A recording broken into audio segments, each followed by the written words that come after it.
Hello, it is March the 15th. I think I said February the 14th, the last video. I meant March, obviously. It was today's lesson 74 in A Course in Miracles workbook for students. And it's the year journey. So we're out of 365 lessons. We are on lesson 74. There is no will but God's. There is no will but God's. Yesterday, 73, I will there be light. I will there be light. Darkness is not my will.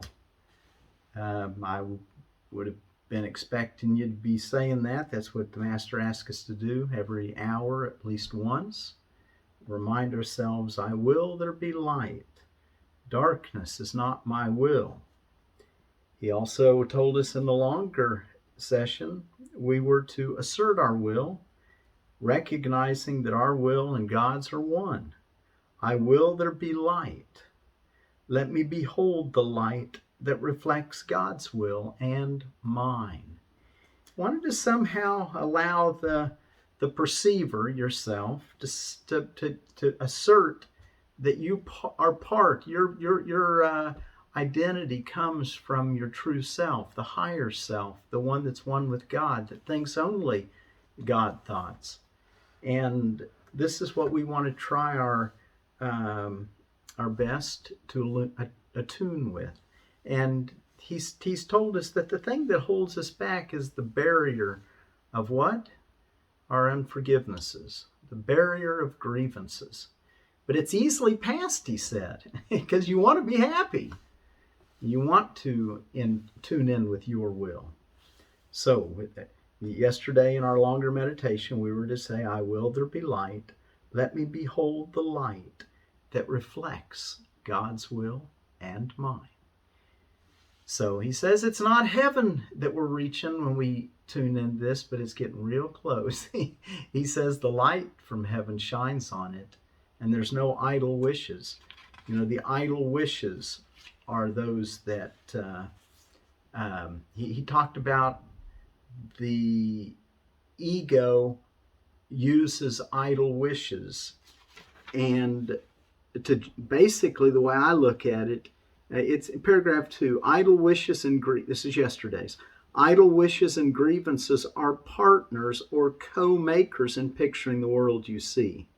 The wishes of the ego give rise to it, and the ego's need for grievances, which is necessary to maintain the existence of the ego, peoples it with figures that seem to attack you and call for what? Righteous judgment. Well, there's no righteous judgment, but you can imagine there is. You can feel indignant, and they shouldn't have done that, and that's against the rules that any man sets up, and they're guilty, they're wrong, and you have a right to defend yourself and protect yourself and see them as wrong and you as separate from them. You have that right.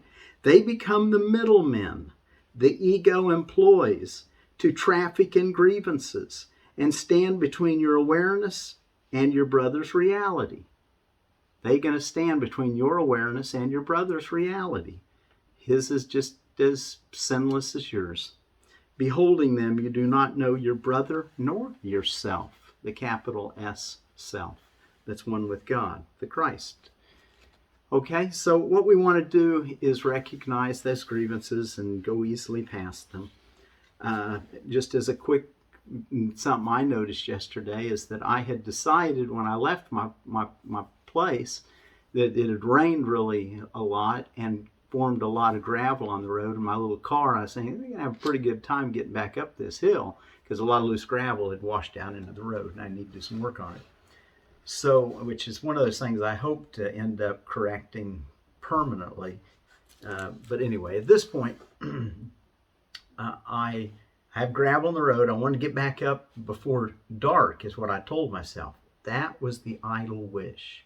Because I told myself I want to get back by dark, I was not real easygoing and receptive to what God wanted to be done in the moment. I was pushy with Jessica, who was along with me, and I justified it that we got to get going, get back before dark, which we didn't do anyway. It was after dark before we returned. But the point, even when I made the decision, I'm going to do this, I thought, is that an idle wish?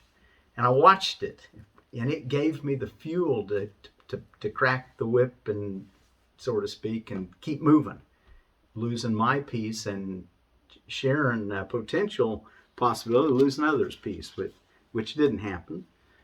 Okay, lesson 73. We're going to go on now. I will there be light. There is no will but God's. Lesson 74. 73 is what we were on. There is no will but God's. Before we read it, I'm really thrilled about what I found at Garden Supply. Who knows what that is? Look at it real close. You got a lot of that refrigerator probably. That is celery. And, I've wanted to grow celery, and I haven't really ever grown it. So I saw these, and it's nice, and they don't have a variety, so I didn't think it mattered. I don't know what variety I'm eating at the grocery store anyway, so I figured I'd grow these and eat them. And work at trying to learn how to grow celery. I eat a lot of it. They say it's good for the brain. Okay? All right, so there is no will but God's. The idea for today can be regarded as the central thought toward which all our exercises are directed. Wow, that deserves a moment. That this idea, there is no will but God's, can be considered as the central thought to the whole book, to all of the workbook, to what the course is trying to help us to arrive at. Well, let's think about this again. If it's that important, what is that? There is no will but God's. All right?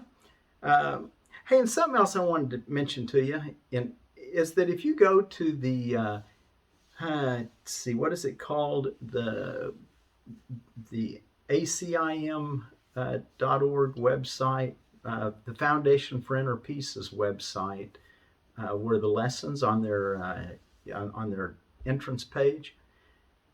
If you just look at that, when it comes up, the search for what lesson you want, it will go through the lesson that we're doing every day, because they started also at January 1 and go through it. But you don't have to do anything. You can just look at the screen, and it slowly brings the words of the whole lesson across the screen. And when it's done, it does it again, and it just plays. You can just sit there. I had such a great time using that as a meditation tool. So I would encourage you to go visit that site and use that if it's helpful to you. All right, so let's go ahead and read our lesson. The idea for today can be regarded as the central thought to which all our exercises are directed. There is no will but God's. God is the only will. When you have recognized this, you have recognized that your will is His. The belief that conflict is possible has gone. Peace has replaced the strange idea that you are torn by conflicting goals. As an expression of the will of God, you have no goal but His. As an expression of the will of God, you have no goal but His. Wow. So peace is a result of this recognition. 2. There is great peace in today's idea, and the exercises for today are directed towards finding it.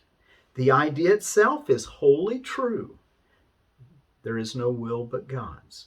Therefore, it cannot give rise to illusions. Without illusions, conflict is impossible. Let us try to recognize this today and experience the peace this recognition brings. 3. Begin the longer practice periods by repeating these thoughts several times, slowly and with firm determination, to understand what they mean and to hold them in mind. There is no will but God's. I cannot be in conflict. There is no will but God's. I cannot be in conflict. So we're going to start our longer practice period by saying this. There is no will but God's. I cannot be in conflict. Then spend several minutes in adding some related thoughts, such as, I am at peace. Nothing can disturb me. My will is God's. My will and God's are one. God wills peace for his Son. Okay, there's several things that you could say and make your own. Just try to integrate this concept in your own words is what we want to do for a moment after we've brought the introduction thought. Then we want to try to rethink through it in our own words and try to make it make some more meaning. Settle it in to your mind. During this introductory phase, be sure to deal quickly with any conflict thoughts that may cross your mind. Tell yourself immediately, there is no will but God's. These conflict thoughts are meaningless. There's no will but God's. These conflict thoughts are meaningless. So if you have some conflict thoughts that come up, things that want to pull you off, things that say, but hold it, this is a conflict, just say these thoughts about the conflict are meaningless. If there is one conflict area which seems particularly difficult to resolve, single it out for special consideration. Think about it briefly, but very specifically identify the particular person or persons and the situation or situations involved and tell yourself, there is no will but God's. I share it with him. My conflicts about blank cannot be real. Whoa. There is no will but God's. I share it with him. My conflict thoughts about blank cannot be real. Here you thought they were so real, they were causing you discouragement. He's just saying, they ain't real. Remember, nothing's impossible for God. We're living the life by faith here.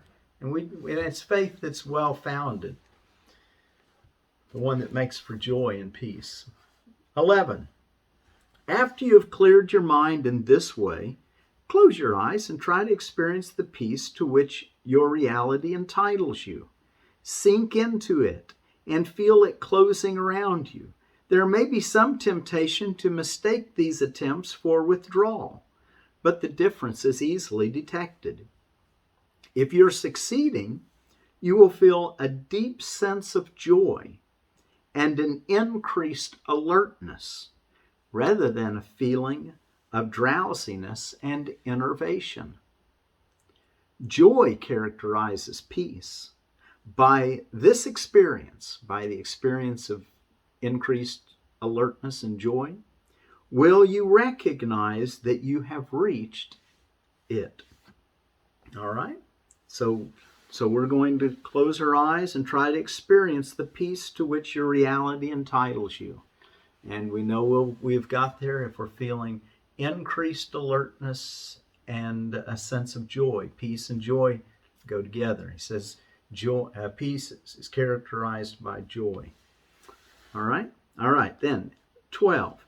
If you feel yourself slipping off into withdrawal, quickly repeat the idea for today and try again.